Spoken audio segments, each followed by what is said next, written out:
c'est quoi cette bouteille de lait? Alors que débute une nouvelle année électorale, vous craignez l'autre question. Comment on fait les bébés?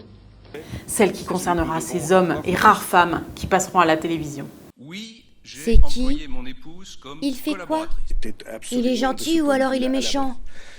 N'ayez pas peur, il va falloir leur expliquer ce qu'est la politique.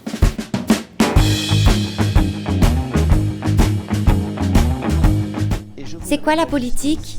La politique, c'est comment on vit tous ensemble. Pour vos enfants, trouvez un exemple concret, comme celui proposé par le pédagogue Philippe Godard, à savoir si un cycliste prend une rue à contresens et qu'il a un accident, qui doit payer les frais d'hospitalisation?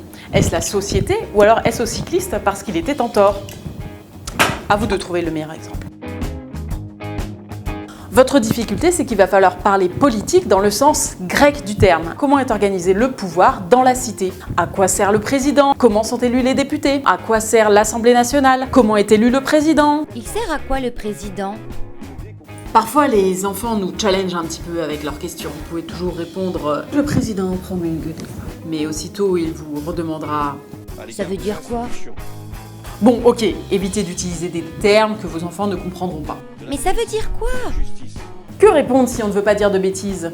Il ne faut pas hésiter à se renseigner avec ses enfants, à aller chercher les concepts, les bases pour pouvoir les leur expliquer. Promulguer, propager, procéder à la promulgation d'une loi. Et toi alors, tu votes pour qui? Faut-il répondre à cette question? Chaque parent est libre de le dire ou pas. Mais si vous décidez de donner cette information à votre enfant, l'important est d'expliquer pourquoi. Ne pas oser le dire de peur que ce soit répété, c'est sous-entendre qu'il y a de bonnes ou de mauvaises opinions. Alors que la démocratie, c'est la confrontation des idées. L'important, c'est qu'après, les enfants puissent en débattre entre eux, à l'école, et que votre junior puisse défendre ses idées, ou plutôt les vôtres. Il est gentil ou alors il est méchant? Ne lui dites pas « c'est pas une question d'être gentil ou d'être méchant ». Il va croire que vous ne pensez pas comme lui et que son opinion est forcément mauvaise. Ou alors que c'est un sujet pour les grands, alors qu'il est tout en droit de s'y intéresser également. Donc oui, si vous appréciez la personne ou pas, dites-lui et surtout expliquez-lui afin que votre enfant puisse comprendre votre raisonnement. Lui c'est un con alors. Ça c'est le commentaire que vous fera votre préado.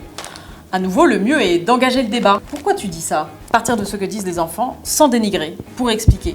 Parce que bon, c'est pas ce genre de commentaire qui fait avancer le débat. En gros, plus vous favoriserez les connaissances de votre enfant, Lisa, plus il sera armé pour débattre à l'école, et plus il pourra se forger lui-même son opinion.